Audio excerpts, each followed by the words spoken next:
Good afternoon and welcome to the Empowering Family Caregivers live video show. Today is the very first day of July and we have a special guest with us, John Reaves, who is here to talk about the Cooking for Caregiving project. We're very especially excited about this topic because we really haven't covered the topic of nutrition in much depth on any of our shows or in any of our content before, so we're very excited to have you on board. John Reaves is one of the founders of CareLab that specializes in research and innovation for the caregiving community. So CareLab is a non-for-profit organization that focuses on ideas, methods, processes, and products to improve the lives of caregivers. Yet another wonderful resource out there for those of us caring for our elderly loved ones. I'm thrilled every time I hear of a new organization that's come up to benefit caregivers. We need more help. One of the projects that John is working on is Cooking for the Caregiving project, and it emphasizes nutrition for long-term care and wellness. In other words, you assist caregivers in providing nutrition for the care recipients. So whether it's a family caregiver who's unpaid as well as professional caregivers, correct? Yeah.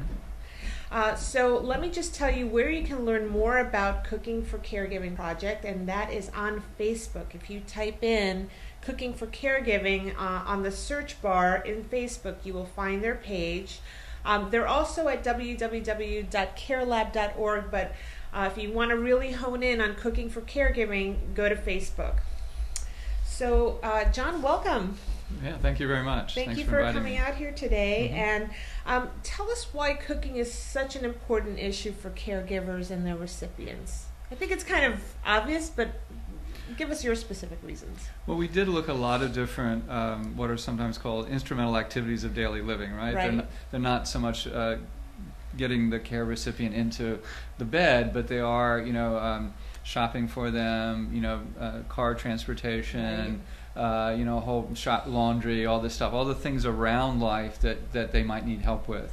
And certainly food-related stuff comes up to the top, right under transportation in the MetLife study that everybody looks at.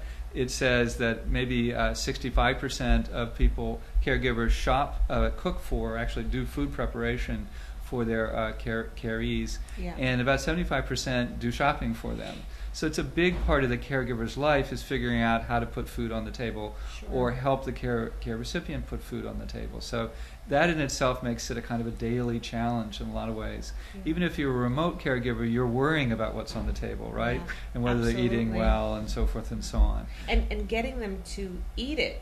Exactly, yeah. Getting them to eat it, getting them to eat them regularly, getting them to eat the right things. People's tastes sometimes change, and so you don't know what's happening with their diet, if they're not watching them. If they're living with you, they may need a diet that's different than yours, which means you have to cook it at a different time or cook it different than the rest of the family. So there's a lot of sort of operational challenges, day-to-day challenges in terms of preparing food. But also there's a lot of impact, and I think growing amount of research that says there's a huge impact of diet and nutrition on wellness, basically. There's some studies that estimate up to 80% of the long-term care illnesses, long-term chronic diseases, for example, are either prevented or ameliorated by diet and exercise, basically. So it's a big impact on what is already a big part of our healthcare system. Other estimates say that 70% of our healthcare costs come from chronic diseases, basically. You know what's really funny about this topic is that with my father-in-law, he was on a diet of cookies, Oreos, and Chips Ahoy, and Ensure. Yes. And then I realized, wow, we would come in to check in on him, and his pants started falling off of his, waist, and he was losing weight, and it really got to a point where we realized we need to intervene with his nutrition, right, and get his home health aides involved, and right. And at that point, we really made some major adjustments, because a diet of cookies and Ensure, right, exactly, yeah, is not a good one. For not a good one for long-term health, and no, for absolutely. a Parkinson's patient as well. No, I mean, exactly. Never mind. He also loved Starbucks. These Starbucks cappuccino things that come in the bottle, and that essentially caffeine is not really good for you because it dehydrates you too. Caffeine, and there's always a lot of sugar in those things, and sugar is more and more seeming like a major culprit for everything, for lots and lots of different conditions, from cancer to cardiac issues. So tell us something about the trends in nutrition and health for the aging. Are there some things that we should be aware of? Well, yeah, definitely. There's certainly a trends in thinking in general. The idea is growing that a lot of what is sort of the staple component, the biggest component of what's an off-the-shelf food or a food that you get at a restaurant, is not necessarily is bad for you. It's not necessarily toxic, but if that's all you're eating, it becomes kind of poisonous in some ways. And those include glucose and fructose, basically table sugar, or the high fructose corn syrup that's in sodas, the refined flour that's in donuts and rolls and breads and all this stuff, white breads and stuff like that.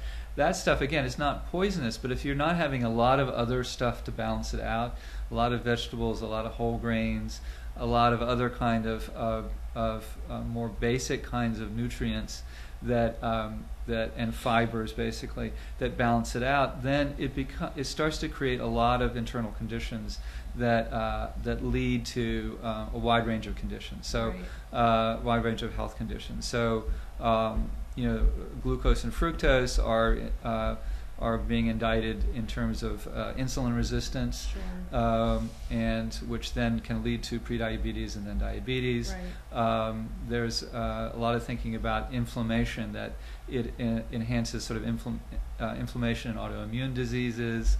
So if you look at the range of the common... Thinking of arthritis. Arthritis, exactly. The impact on arthritis with the wrong diet. Right, exactly. That's high in glucose is what you're saying? Yeah, the glucose tends to hit the liver very fast. The liver can't deal with it. It turns into fat. It then lowers, the insulin goes up, and then the insulin, the rest of the body is working too hard, basically, to get nutrition into the cells, and it creates a sort of a hyperactive, inflammatory kind of conditions. John, this is making me think, though. I mean, we're talking about the elder generation, right? And in the case of my father-in-law, who was, fought in World War II, I mean, he was a meat and potatoes guy. Right. How do you transition them from a diet like that for most of their lives into a much healthier regimen? It's difficult, and I don't know that we have all the answers to that. There's a whole side to what we're doing that we're still trying to...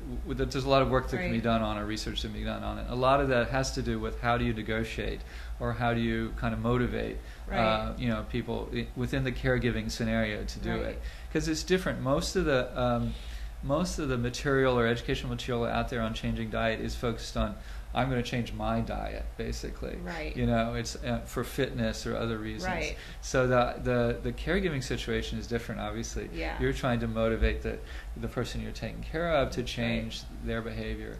And you have tools, obviously you may be providing that helps, or you have love as a tool, basically, but also there's many, kind of complexities emotionally and otherwise. And one of the things that I also discovered with food and the elders in my family is also the issues of swallowing. I mean, I learned a lot when my father-in-law and my grandfather were not really expressing a tremendous desire to eat because they couldn't communicate, they couldn't swallow the food. So does that come into play with what? Oh yeah, with your work? For some for some people there's a lot of issues, sort of functional issues in terms of swallowing, in terms of chewing, in terms of using utensils. Hydration, having enough water is a problem for a lot of people. Right. Drinking enough, using a straw, all those things are difficult for different people with different conditions. Right. So, and then along that spectrum of I'm actually trying to feed you, to you're living in a home and you're independent, but I'm starting to worry about right. Whether you're eating correctly. There's many kind of in betweens. Sure. And we're interested in trying to figure out everything from new ways to order food, to new ways food can be kind of made ahead, right. to frozen, to sort of stacked in the refrigerator so you could pull it out. Right. All sorts of ways to make that whole cycle right. easier, right. basically. So let's talk about the Cooking for Caregiving project. Mm-hmm. Tell us about that. How does that work? What exactly is the Cooking for Caregiving project? Well, we're starting by doing kind of research in the field, trying to figure out what are the issues right. and what are the potential solutions. Mm-hmm. We're also starting by sort of gathering content. This is the Facebook page, is kind of about that. Okay. We find material out there, links and posts and articles that we think potentially relate to the caregiving situation, and we put right. the caregiving spin on it. Right. As I said, it's often for people who are interested in fitness, or it's for people who are cooking for kids or whatever, but right. it's the same issue. Right. What's the caregiving spin on it, basically? Right. So we're starting by gathering content.